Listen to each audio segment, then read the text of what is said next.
Hi everyone, welcome back to the channel. Thank God it is Friday, right? We're headed into the weekend, which is so awesome. And the weekend is definitely a time to restore, rejuvenate, and to feel good. One of the things I like to do, I'm going to give you 2 tips, things that I like to do to rejuvenate over the weekend. This weekend it's going to be a lot of basketball because I love sports and I love watching them with friends and family. So I'll be doing a lot of that. And the other thing I do is I like to take an assessment of my emotional bank account, right? And so here's what that means. Over the week, there have been withdrawals to my emotional bank account, things that stressed me out, things that maybe hurt my feelings, things that I wish had gone a different way than they went. And there have been deposits, right? Things that made me feel great, things that I loved about the week. I make a practice of taking an assessment of my emotional bank account at the end of the week. Why do I do that? Because it's going into the weekend, it's good to restore and rejuvenate and balance out your emotional bank account.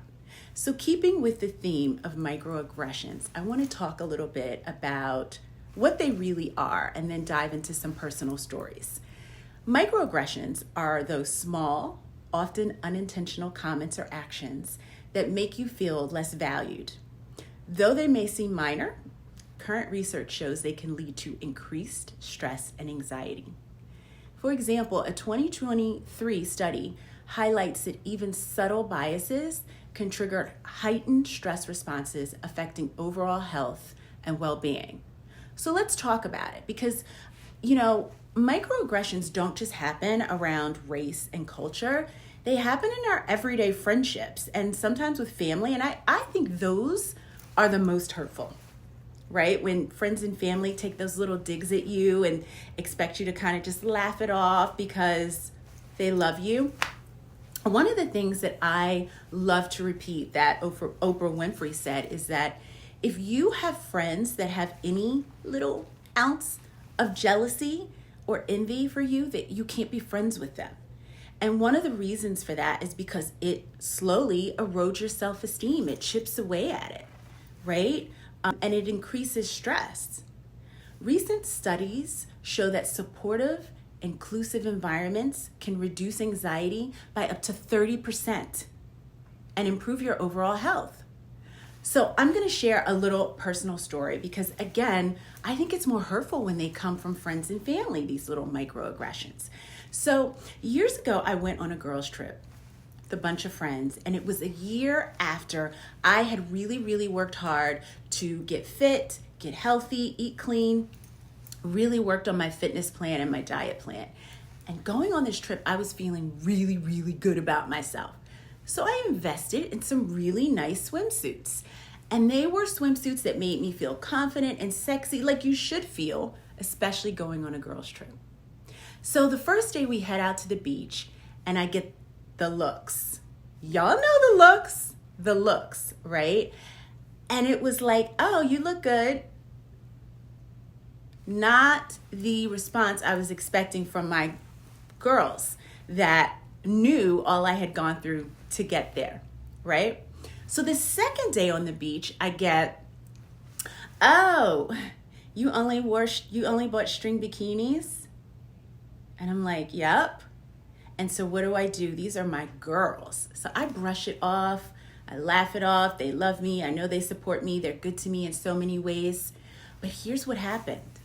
The following year, when we were going on our girls' trip, I remember spending so much brain energy being stressed out about what swimsuits I was going to pack. And that's how it chips away at you. That's how little microaggressions can chip away at you slowly. So here I am stressing about what I'm going to pack.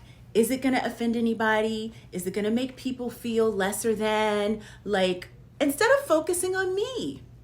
And one of the things I say to my clients all the time, I had to take a little bit of my own medicine here, is don't self-betray for someone else. Don't dim your light for someone else. That's not friendship. It's not friendship. And so that's just my own little personal story about how microaggressions can really chip away at you. So what can you do quickly? Because I know I talk a lot. Okay, what can you do quickly? I'm always going to make the plug for psychotherapy. Acknowledge that your feelings matter. You can have whatever feelings you need to have and process them, either with a trusted friend or a professional, right? I think that's the first thing. Second thing, you replenish yourself and try to be in a community with people who make you feel good, support you, right? Third, I think just do things that make you feel empowered, whether they're affirmations. There's a link to my EmpowerU Academy that has a lot of stuff that can boost your self-esteem. Replenish your emotional bank account if you have encountered these over the week. All right, I hope that helps. Come back. I will be talking about relationships later in the day and through the weekend, so make sure you subscribe. Bye, guys.